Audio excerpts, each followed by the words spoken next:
It was quite a gamble on the part of an unknown Czech brand to enter a market it too had little idea about. Nor did its parent, the Volkswagen Group. But yet, Skoda came to India in 2001 with hope, and the first generation Octavia hatch was a hit.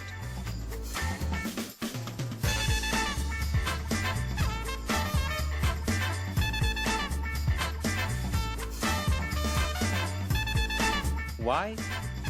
Well, because it had quality, because it offered diesel and petrol options at the same price, because it was efficient, built well, and got great word of mouth. Cut to December 2005, and the then Skoda India management thought that it may be wise to have a two-model strategy, and so the old Octavia continued as such. While the second generation drove in as the more luxurious and ample Laura. The name was not popular, but the car was, and again its equipment levels and overall value impressed.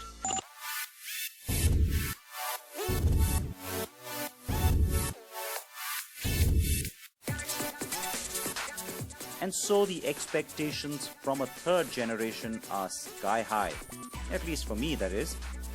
There is so much that's new here, so it's a definite generational leap.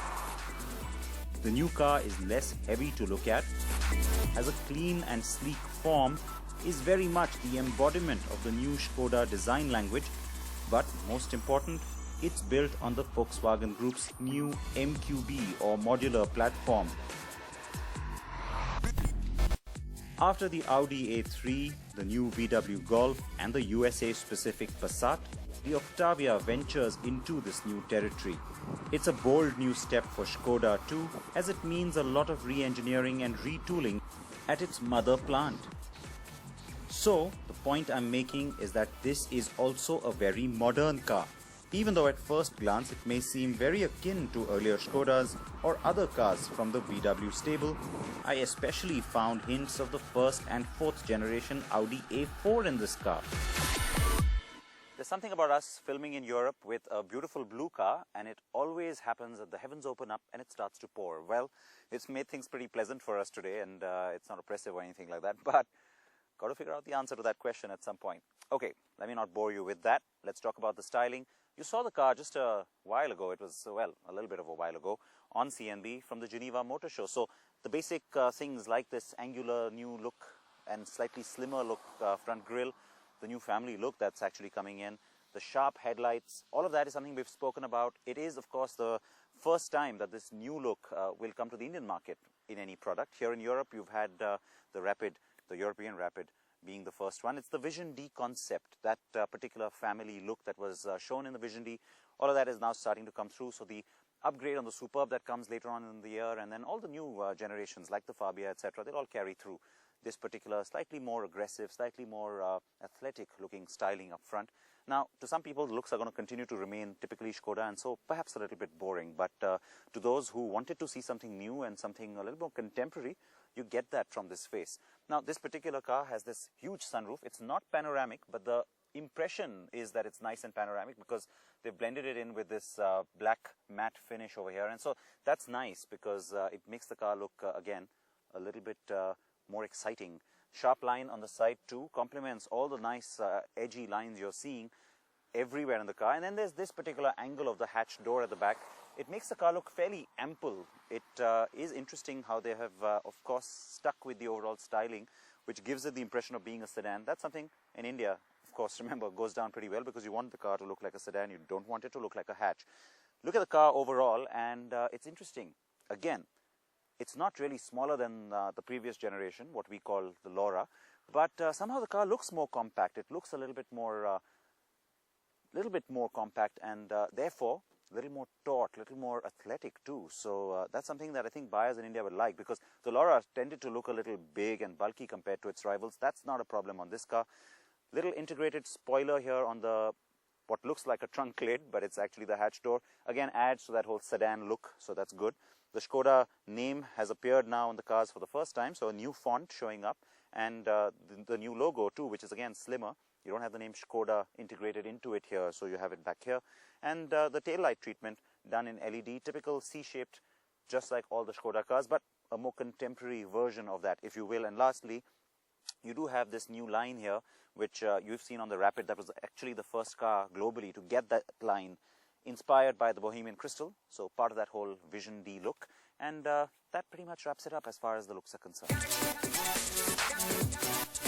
What is great about the design is just how compact it appears. Even though the car is 90 millimeters longer and 45 millimeters wider than the Laura, its wheelbase has grown a significant 108 millimeters, which means a bigger cabin, something else that was a bit of a sticking point with the last two generations. The cars with us today, and yes, I did say cars, are the ones that I picked from the 4 offered to us to drive. I selected the 1.8 TSI petrol and the 2-liter common rail diesel. Both are updated iterations of engines that we know, and both are dressed in 2 delightful shades of blue. Yes, I know, I'm biased, so sue me. Now the cabin looks pretty fresh, and the dash, while it's all been upgraded and it looks different in terms of its design, it's familiar enough because you know where everything goes, and that's perhaps not a bad thing. Very typical of the Volkswagen group, no doubt. So that ubiquitousness sometimes gets a little boring, but it's got all the features that you'd really want, and they have been upgraded, the ones that were there in the previous car, and they've added in a whole lot more as well. I particularly like the way that this screen has been done. It's a new touch screen system. It's a bigger screen, and the interface is fantastic. It's almost iPhone-like. So it lets you play with things. It's very intuitive. So is the voice command system. And then you've also got another screen up here, which is, again, in terms of display, just a whole lot better than what you used to get. Lots of information in that trip computer. You can get all sorts of safety features like lane departure warning and what have you. Not quite clear all of what, as to what equipment may make it onto the Indian version, but this particular car has been spec'd out pretty well, and fairly amply too, because it's also got a very nice music system. There's speakers thrown into the door here. It is a Canton music system, this one. Now, I'm not a huge fan of having this kind of a light silvery color thrown in with beige and black, but again, we're not sure how things are going to end up in the Indian market. What I do like is the way that this particular panel almost leads you to this door open lever, and that's very different. I like that. It's different. I haven't seen that kind of a design in any other car. Steering, lots of functions on it, and overall, the cabin certainly won't disappoint. I do think that it is this beige trim that will make it to India, though as you've seen, we have got the other car, the diesel, which does have the black interior, which is the kind I like. And lastly, I want to quickly mention that because this is the petrol model, it also has the 7-speed DSG as opposed to the 6-speed on the diesel. The cabin's fairly roomy in the back in terms of decent amount of headroom and a nice sense of space. Of course, the lighter color palette here helps that, but even the seat back angle, the way it's been contoured, it's a lot nicer than what you had on the Laura, and so I think people will like that. One quick thing I want to point out here, nice little innovation, something new and perhaps a gimmick, but people again might like it, and that's an adjustable cup holder, something I haven't seen before. Come and take a look. Small cup, medium cup, large cup, cubby hole, bottle. The cabin is roomy and airy and young, while still being classic and understated. Yes, the black interior is sexy, but the cabin looks bigger and more upmarket in the lighter tones. You also get a massive 590-liter boot. Now that is the largest in its class in Europe, and the hatch is actually still just as practical over a conventional boot in a 3-box sedan. Skoda also has a 1.4 TSI, that's the same as the Jetta's petrol avatar, and the 1.6 diesel to play with. And it may be refreshing really to see smaller turbocharged engines with healthy outputs being offered as options on the car. But given that it will be assembled in India, there may be a restriction on engine options, though the MQB platform allows you a greater flexibility to fit in a wider variety of engines. A quick look at the numbers on both the cars that we do have. We know this TSI motor very well from our market too, but again, this is the new iteration. The 7-speed DSG gearbox is also new and is a derivative of what we've just seen recently on the Polo GT TSI. And now let's see the specs of the car with those black interiors. That is, the specs for the diesel. The numbers and the performance is kind of familiar territory yet again, but yes, it's certainly enough to take notice of just the same. And yes, this is the same unit which powers the Jetta and the Laura in India. It's the motor that I expect will top the Octavia range in India once again. It is ample and responsive, athletic, and very much up to the task. The DSG gearbox is also the same 6-speed, though it too has been given a bit of a sprucing up. Alright, first things first, the cars we've driven today have been a little bit stiffly sprung. That's great on nice European roads. Even the ones here in the Czech Republic are pretty good. And for India, they'll certainly have to not just tweak, but work on the suspension settings to make it a little bit more comfort-oriented, because Indian buyers, they don't like these nice little stiff, sporty suspensions now, do they? So that's one big change that's going to be needed.